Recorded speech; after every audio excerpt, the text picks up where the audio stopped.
Every winter, the same calculation. How many hives made it? How many didn't? 50% of American beekeepers lost at least one colony last winter. 50%. Amish beekeepers of the 1880s never made that calculation because their hives came out of winter, not weakened, stronger. The system they used is a method modern beekeeping has completely abandoned. Hive wrapping, but completely different from any modern understanding of what wrapping means. Thermal mass, moisture control, and the management of the heat the bees themselves produce. Physics that has not changed since 1880, and the modern beekeeping industry never wanted to teach it to you, because what they sell depends on you not knowing it. Modern beekeeping lost 50% of its colonies last winter, not because the bees got weaker, because the buildings around them got thinner. Because the industry replaced insulated winter hives with lightweight year-round equipment optimized for summer inspections and autumn sales, not for January survival. The Amish never optimized for inspection convenience. They optimized for the physics of keeping animals alive through winter. And the difference between those two optimization targets is 50% of your colonies. The biology of winter cluster survival is less complicated than the beekeeping supply industry has any interest in presenting it, because the moment you understand it clearly, you understand exactly why modern thin-walled equipment produces the losses it does. A winter honeybee cluster is not a dormant organism. It is an active heat-generating biological system that consumes stored honey to produce the metabolic heat that maintains the cluster's core temperature above 80 degrees Fahrenheit through the coldest nights of the year. The cluster does not heat the hive, it heats itself. Specifically, it maintains the core temperature of the cluster mass, not the air of the surrounding hive body. The bees on the outer shell of the cluster act as living insulation, reducing the rate at which heat generated at the cluster's center escapes to the surrounding air. The rate at which the cluster consumes honey is directly proportional to the rate at which heat escapes through the hive walls. A hive with thin walls in a cold winter forces the cluster to consume honey at a higher rate to maintain the same core temperature than a hive with insulated walls. Every calorie of stored honey consumed to replace heat that escaped through a thin wall is a calorie that is no longer available to sustain the cluster through February and March, the period when winter starvation risk is highest because the cluster has been consuming stores for 4 months and the first spring forage is still weeks away. The Amish beekeeper who wrapped his hives understood this not in calorific terms, but in observable outcomes. Wrapped hives arrived at spring heavier than unwrapped hives in the same apiary, with larger surviving clusters and more stores remaining. The wrapping did not change what the bees did. It changed how much of what they did was wasted through the walls. The moisture management dimension of the Amish wrapping system is the element that most contemporary discussions of winter hive wrapping either misunderstand or omit entirely. And it is the element whose omission most consistently turns well-intentioned modern wrapping attempts into problems rather than solutions. A winter cluster produces moisture as a byproduct of metabolic activity. The bees consume honey, generate heat, and exhale water vapor continuously throughout the winter months. In an unwrapped, thin-walled hive, much of this moisture escapes through the walls and the lid along with the heat. An inefficient process, but one that at least prevents moisture accumulation inside the hive. When a hive is wrapped improperly, with an impermeable material that retains both heat and moisture, or wrapped without provision for moisture escape at the top of the hive, the water vapor produced by the cluster has nowhere to go. It rises from the cluster, contacts the cold inner surface of the hive lid, condenses into liquid water, and drips back down onto the cluster. Cold water dripping onto a winter cluster is one of the most reliable causes of winter colony collapse. A cluster that can maintain its temperature against external cold for months will fail within days if it is continuously wetted by condensate from above. The Amish wrapping system addressed this with a two-part moisture management approach that modern wrapping recommendations almost never incorporate. First, the wrapping material was permeable. It allowed water vapor to migrate outward through the wrap while retaining the thermal insulation that slowed heat loss. Second, a moisture-absorbing layer was placed directly beneath the hive lid, typically a thick pad of dry straw, wood shavings, or compressed natural fiber, that absorbed the rising moisture before it could condense on the cold lid surface and drip back down. The moisture pad was the overlooked half of a two-part system. The thermal wrap without the moisture pad created a humid environment. The moisture pad without the thermal wrap provided inadequate thermal protection. Together, they created a dry, warm interior that the colony could maintain through February, without losing the moisture battle that kills wrapped colonies whose keepers understood only half the physics. The wrapping material the Amish used was not purchased from a supplier. It was selected from materials available on any working farm, evaluated by two criteria: thermal resistance and vapor permeability. The material needed to be dense enough to resist heat conduction outward through the hive wall and porous enough to allow slow water vapor migration without creating drafts inside. The most widely used material was tar paper, a heavy asphalt-impregnated paper standard in farm building work of the 1880s. Tar paper provides moderate thermal resistance, good wind resistance, and sufficient porosity to allow slow vapor migration without bulk air movement. The second material was burlap, wrapped in multiple layers or used as the inner layer of a two-material system with straw packed between the burlap and an outer tar paper windbreak. The straw-burlap combination provided higher thermal resistance while maintaining vapor permeability. The complete wrapping material cost in the 1880s Amish system was typically zero. All components were farm-produced or farm-salvaged.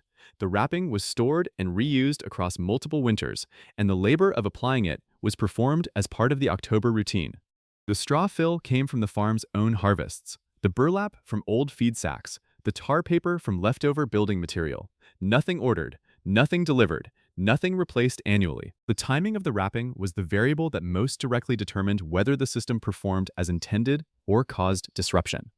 The wrapping had to be applied after the colony completed its autumn cluster formation and before the first sustained cold spell. This window was typically 2 to 3 weeks in October across most Appalachian and Midwestern regions. The biological marker was not a calendar date. It was the condition of the cluster at an early morning observation. Specifically, the moment when bees had fully contracted into winter cluster configuration and were no longer breaking cluster during the warmest part of the day. A colony still breaking cluster daily in warm afternoon periods was not yet in winter cluster formation. Wrapping at this stage trapped heat in a colony that still needed ventilation for active biological processes, promoting nosema development rather than winter conservation. A colony that had been in continuous cluster formation for 3 to 5 days was ready. Wrapping at this moment created the thermal envelope around a colony already managing its own temperature in winter mode, complementary insulation around an already functioning system. The Amish beekeeper checking his entrance in early October mornings was reading the biological timing signal, not waiting for a calendar date that bore no relationship to what was happening inside the hive. The entrance management accompanying the Amish wrapping system was a precision decision that modern beekeeping has simplified to the point of removing its biological intelligence. Contemporary advice reduces entrance management to mouse prevention and cold air reduction, both valid but both missing the more important ventilation function the entrance serves in a correctly wrapped hive. In a correctly wrapped hive, the thermal envelope reduces cold air infiltration through the walls, the moisture pad absorbs rising humidity, and the entrance becomes the primary ventilation control point for the entire winter system. Too large, and the entrance allows cold air infiltration that undermines the thermal wrap. Too small, and the entrance fails to provide the oxygen supply and carbon dioxide removal the winter cluster requires. The Amish entrance for a wrapped winter hive was typically a gap of 1 inch wide and a ½ inch high, allowing slow gas diffusion without convective heat loss. It also required a mouse guard, not an optional nicety, but a structural necessity, because a mouse entering a wrapped winter hive creates a disturbance that can break the cluster in cold conditions with immediately fatal consequences in the deep winter temperatures of 1880s Ohio. The positioning of the wrapped hive relative to the surrounding landscape multiplied the thermal benefit of the wrapping at zero additional cost. A south-facing entrance receives direct winter solar radiation during the brief midday hours when the winter sun arc is at its highest. This solar gain provides supplemental warming that reduces metabolic demand on the cluster during daylight hours and encourages the brief cleansing flights that maintain colony hygiene through winter. The Amish positioned their hive entrances facing south not as deliberate thermal optimization, but because experienced beekeepers had observed season after season that it produced better winter outcomes.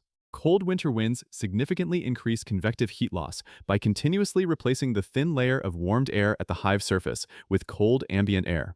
Hives positioned with a windbreak on the prevailing north or northwest side experience dramatically lower effective winter temperatures than exposed hives even when thermometer readings were identical. The combination of south-facing orientation for solar gain and north-facing windbreak for wind chill reduction created a microclimate 5 to 15 degrees Fahrenheit warmer in effective thermal terms than the same hive in an exposed location. That difference, applied across 4 winter months, translated directly into reduced honey consumption and stronger spring clusters at zero cost beyond placing the hive stand correctly once. The February management of the wrapped apiary required the greatest discipline and caused the greatest damage when beekeepers lacked it. February is when winter starvation risk peaks. Stores have been depleting the longest, and the impulse to open the hive is strongest. It is also when an unnecessary hive opening does the most harm.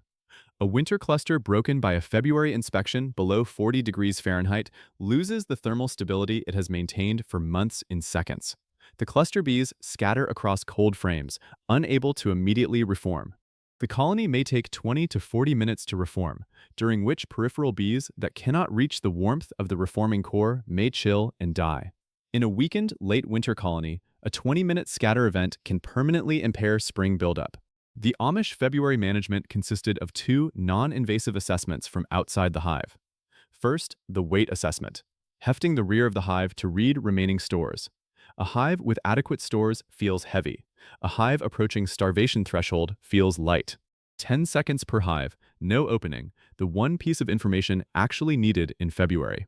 Second, the entrance observation, confirming cluster life by watching for occasional cleansing flights on warm afternoons, or listening at the hive body for the characteristic hum of a live cluster on a cold day. Neither required opening, neither disrupted the cluster. The unwrapping protocol in spring was as precisely timed as the wrapping in autumn. The wrapping could not come off too early. While nights still dropped below freezing, the thermal envelope was still providing essential protection. Early unwrapping in March exposed the colony to temperature swings that forced the cluster to repeatedly expand and contract, consuming stores to reheat after cold nights. The wrapping could not come off too late. After spring temperatures had risen consistently above 50 degrees, the insulation became a liability that prevented ventilation, raised interior humidity, and created nosema-favorable conditions at exactly the moment when the colony needed to expand most freely. The correct window was when minimum overnight temperatures had risen consistently above 35 degrees, and maximum daytime temperatures regularly reached 55 degrees or above. This typically coincided with the opening of the first spring forage, willows, maples, or the first fruit tree blossoms depending on the region. When the willows opened, the wrapping came off. The willows opened when temperatures were correct for unwrapping, and their opening also signaled the arrival of the first protein source the expanding brood nest needed. The multi-year performance of the Amish wrapping system in historical apiary records reveals a pattern modern beekeeping has consistently failed to reproduce with more expensive approaches. Amish apiaries applying the complete protocol consistently recorded winter survival rates above 95% across multiple decades. The occasional losses traced not to wrapping failure, but to pre-winter colony conditions, varroa-compromised nurse bee populations, queen failures after wrapping was applied, and, in exceptional cold years, insufficient autumn stores. These were colony health variables, not thermal management failures. What the modern industry offers in place, heated hive blankets, electric bottom boards, commercial insulation wraps, addresses the same thermal variable at higher cost, with higher failure risk from power dependence or material degradation, and without the moisture management integration that made the Amish system biologically complete. A heated bottom board that fails during a January cold snap creates a worse outcome than no heating at all, because the colony has partially adapted to the supplied warmth. The Amish system had no failure mode of this kind. Straw does not lose power. Tar paper does not malfunction. Physics does not have an electrical connection that ice can break. The knowledge required to replicate the Amish winter wrapping system requires no purchased product and no specialized skill. It requires 4 physical principles. First, thermal mass, sufficient insulation using any permeable material dense enough to resist conduction. Second, moisture management, an absorptive layer beneath the lid that captures rising water vapor before it drips back onto the cluster. Third, ventilation precision, an entrance sized for gas exchange without convective heat loss, protected by a mouse guard. Fourth, timing, applied when the colony has completed autumn cluster formation, removed when the first spring forage signals overnight temperatures have stabilized. These 4 principles cost almost nothing to apply. Materials are available on any farm property. Labor is 2 afternoons per year. The result, applied consistently, is the near-zero winter loss rate Amish apiaries have recorded since before the modern beekeeping supply industry existed. The bees have not changed. The winter has not changed. The physics has not changed since 1880. The only thing that changed is that someone decided to sell you a product instead of teaching you the principle. Leave a comment below. What has your winter loss rate been over the past 3 seasons? If this breakdown gave you a clearer picture of what passive winter management built on biology and physics looks like, subscribe.